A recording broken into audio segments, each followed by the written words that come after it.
Joe Reinagel. And for the third time in 7 seasons, the San Antonio Spurs are the NBA champions. Jason Minix. They go back to big day as Super Bowl champions. Dallas 52, Buffalo 17. It's the Blitz on 94.1 San Antonio's Sports Star.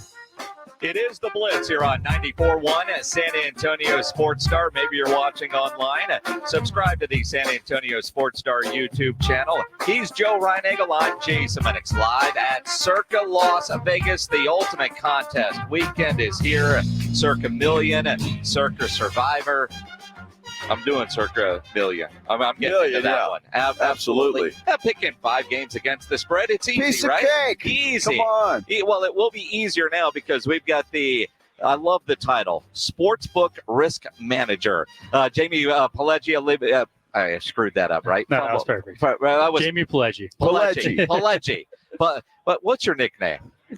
Well, JP. Something. All right. We got. Well, let's see. Our producer's name is James Pledger. Oh, right. Wow, So okay, gotcha. Pledge. That's close. Although we're giving him a new nickname, we'll get into in a minute, called Slappy, for good reason. Sportsbook Risk Manager. Yep. What a great title. Yeah. What does that mean? Well, so I'm in the back room and I just maintain risk pretty much. So it's like if you're, doing a stock exchange or whatever, you have to see the stock go up and down. If I take a large wager, I can't let it get buried on one side. So, if I respect the customer, and I want to win to that side, then yeah, I might not move it as much. But if I do respect them, then, I got to balance it out. So you sit back there. If I come in and make a $50,000 bet on the Dallas Cowboys, Yeah, right. which he's going to say, hell yeah, which I would never do. Yeah. Then you might change that line immediately, or is there a figure that would make you change it? Well, okay, so if you're making a first bet with us, we don't know anything about you. Gotcha. We're going to see, okay, what action do we have already on the game? Okay. If every quote unquote sharp that we value their opinions on the other side, we might not move that much. But if you're on the right side, then, or if it's kind of balanced action, we're going to respect your money. We're going to move it. Okay. So we do see like a line opens at whatever, 3.5, Right. and depending on the action, it either goes up to 4.5, Right. or down to 2.5. That's because where the action is coming in, and you're the one that's deciding that. Right. Yeah. It's Wow. deciding whether, my job is by Sunday when kickoff, we need to be on the right side. So it doesn't always work out if the right side wins, but more times than not, if we're on the right side, we're going to win long term. All right, Jamey, I have to ask you, how in the world do you get into a business like that? I mean, have you always been a gambler? Yeah. Don't tell my dad. Okay. Yeah. At a young age, I've always been fascinated with it. I grew up in Pittsburgh, and it's blue collar town that people like to bet and watch sports. So that's what I did with my buddies all my life. So came out here, started from the ground floor. I was writing tickets, learning the business on the front of the house. Became a supervisor. So still being overseeing people that are writing tickets, but more along the lines of, okay, if someone's betting a large wager, I got to make sure it's not a fraudulent type of transaction. They're trying to launder money or anything like that.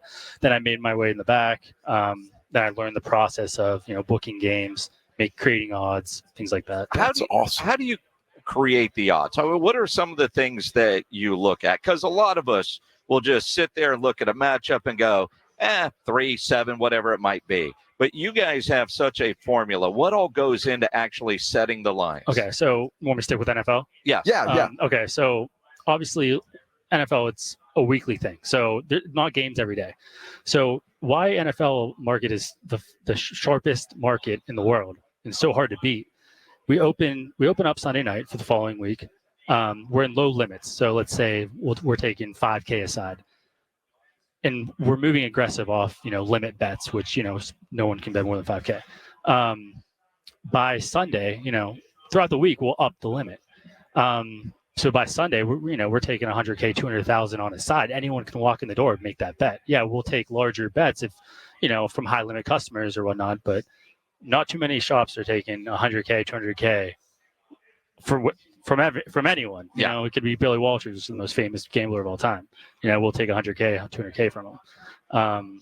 But that's why on Sunday we're so confident in our line and it's so hard to beat, and it's NFL. Like that's how the line evolves. Well, I'm looking at the lines up here to my left. There's a big screen up here. It's got Week 1 NFL odds, and you've got the Cleveland Browns as a 2-point favorite over the Dallas Cowboys. Obviously, we're the Cowboy station in San Antonio, so we concentrate a lot on them. But when I see that, and you see that CeeDee Lamb is still out, does that affect how you guys do the line? So, I mean, obviously, quarterbacks are huge. Wide receivers, not so much. I mean, CeeDee Lamb, obviously top 5 wide receiver looked at in the league. So he might maybe adjust it maybe a half point, a point. But, yeah, like there are question marks. They're kind of, the whole Jerry Jones comments back and forth. I mean, that doesn't help the line. I mean, a lot of people, Cleveland is kind of stable now. There's no really distraction off the field.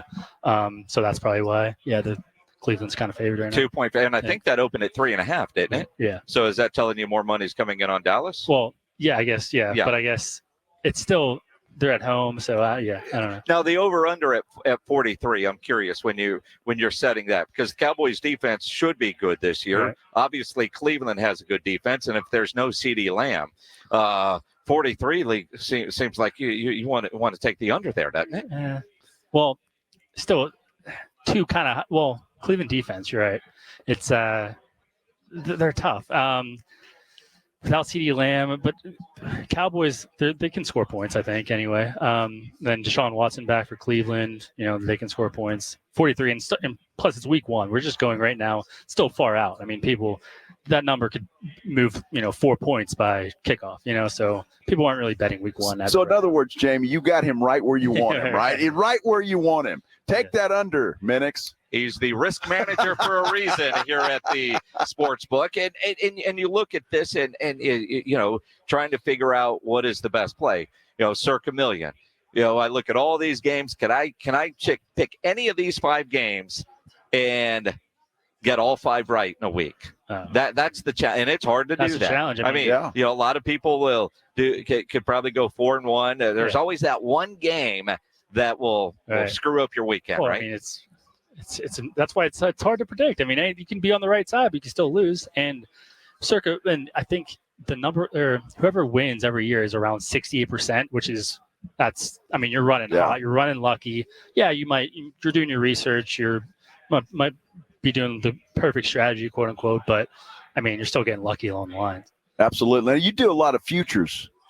Bets, right? And again, I'm just going back to the Cowboys. When I look at this, they're plus 1750.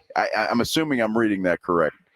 Tell us what that means, because you've got a plus 1750, and then I see a minus 4050. What does that mean, Jamey? So we're taking yes plus 1750 on them to win the Super Bowl. So you can bet the yes at plus 1750. So if you risk $100, you're getting back $1,750. Okay.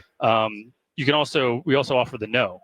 So you said it was minus 4,050. 4050, yeah. So you have to risk that just to win $100. So I mean, so the odds are saying they're not going to the Super Bowl. Yeah, that's exactly what they're saying. Yeah, as you get ready for this NFL season, and as much as you guys study everything, we're obviously the Cowboys San Antonio station. The Texans finally look like they're going to have a good run. They've got the right coach, the right quarterback, a great team. What's the Vegas opinion on the Houston Texans? I mean, I think it's rising, honestly.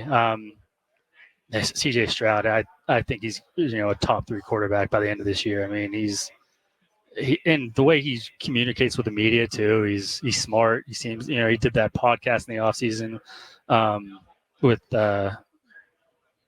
Micah Parsons, right? Yeah. That was I checked out a couple episodes, thought it was pretty good. I don't know. I think he has command of the locker room. I think people respect him for how young he is too. I mean, that team, I think, is on the rise.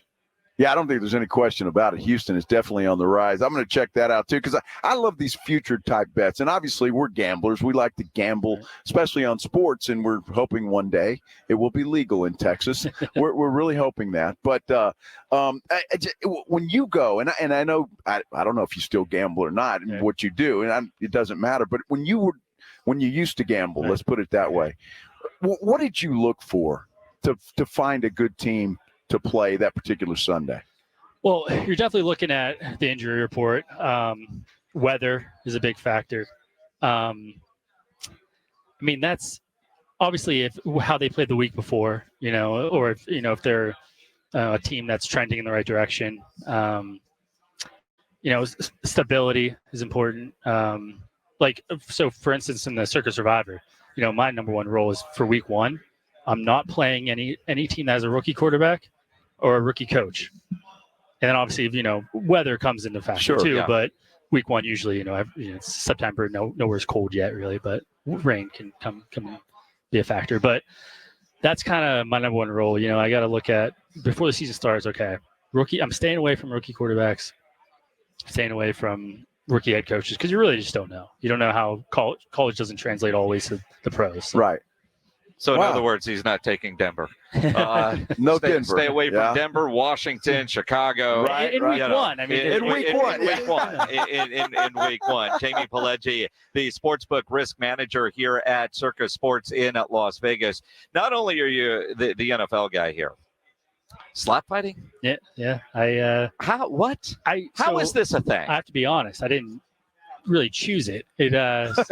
My boss at the time, this was a year and a half ago when it first started, the league itself. And so Circa is a sponsor of Power Slap. We have a good relationship with them and the UFC. We're able to show UFC here in the Stadium Swim, which is, if you haven't seen Stadium Swim, you got to come out. Oh, it's great. Yeah. So they needed someone in the room to, obviously no one wants to do it at first, So I was still trying to build my reps and, be in good standing. So I volunteered to do it, and that's so now I'm the slap guy. I guess to your original question, that could be my nickname. Slap. Slappy, right? Yeah. Slap. Well, see, we've got a Slappy at our station. Right. Our producer, James Peleggi, maybe way ahead of his time and probably missed out on an opportunity because he's got a buddy, and they do these slap bets. Right. There's obviously heavy alcohol involved when this happens. So there has to be, but when you get grown men slapping each other for fun, right, you question it. But since you are the professional, I want you to watch this video and watch one James Peleggi. And Pledge, if you want to pipe in and defend yourself, but we're going to get a professional critique of. In Pledge, you're receiving this slap, correct? Yeah, it's not slap fighting. It's just a slap bet. Same thing. To clarify. I mean, what slap bet leads the slap fighting. It's part of it. But could he have a future as a professional slappy? Yeah. I mean, you got to be stand upright. You got to have a better posture to receive that. I mean, you did take it like a champ. I'll give you that. So I want to see the video of you slapping him. Is there video of that, or that didn't come out? The last time the Texans beat the Chiefs, which is what I'd have to look for, is so far into the archives. I don't know if I can find it in enough time. In other words, it must have been so bad he doesn't want to share it with you. I mean, that's pretty telling. So in other words, with what you saw there, put your money on the other guy. I got to put the money on the other guy. How in the world, seriously, slap fighting? Right. How do you determine a favorite and an underdog? Well, okay, so it's very still elementary even to this point. I mean, there's only been a handful, and when I come out with the lines, it's not like, I mean, let's be honest, not too many people are betting on this or even know what to even bet, how to even look for any edges. I watch a lot of YouTube clips, listen to all these podcasts about it with them interviewing them. I watched, there's it's called Power Slap Road to the Title, which is similar to the UFC reality show that they offer. Kind of, they're in a house, they're doing, competitions with each other. So at first there was an edge. So they determined who goes first by a coin flip. So before this whole thing started, it's pretty obvious. It should be that whoever slaps first has a huge advantage. But as there's been 8 power slaps so far. It's been right down the middle. So it's 50-50 with whoever wins. So it's even the person that slaps second even wins half the time. So I used to power slap 1, 2, and 3. I would, lean heavily to whoever was slapping first because that should be, an advantage. Sure. But then you could just piss the other guy off, right? Well, that's it. Now, is there a superstar slapper that we should that will soon be a household name? He's called the Crazy Hawaiian. Crazy Hawaiian. And then, so he's headlining the next main event, and he's going up against a guy that they're bringing over from Russia. Oh, who like Drago? It feels like something from Drago, right? So this is how it originated. Like Dana White saw these videos from Russia, and he's like, "Oh, I'm going to bring this over here and make it big," So he was the power I wasn't called power slap over there, but slap fighting champion over there. So now they're bringing him out. Now it's supposed to be a huge main event, super heavyweight. If that's awesome, the Crazy Hawaiian were to slap James Peleggi with what you saw in that video, would his head literally leave his body? Yes. Yes. Dude, I think you can speak for you and me too when it comes to. I don't get it. It's fascinating to watch though. It really is. It's more social media sensation. Yeah.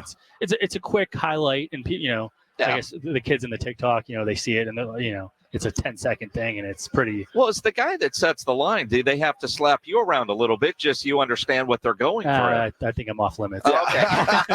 Good for you. Yes, that's a great. Jamey Peleggi, Oh, my goodness. Appreciate you stopping by today. Yeah. The Sportsbook Risk Manager. I appreciate you guys having me. Good stuff, man. Yeah, I learned absolutely. something. I did too. And I know how to James gamble now. Peleggi, yeah, well. I think he taught you well. He to did. Get a bonus from the boss. Appreciate you. I appreciate you guys. More Cowboy talk coming up here on the Blitz on 94.1 at San Antonio Sports Star.